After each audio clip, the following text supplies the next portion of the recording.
Hey everybody, my name is Marcus, and in this video I will show you a simple way how we can easily add text over image in WIX. So let's start.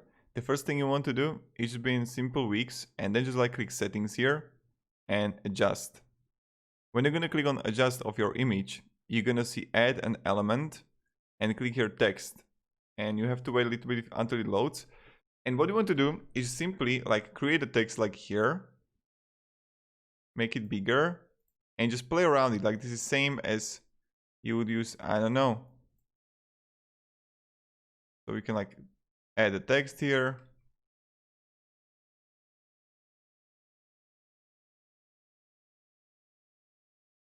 And simply play around it, right? Like this. Now what do you want to do? Our garden, right? You can change everything here, font, text color,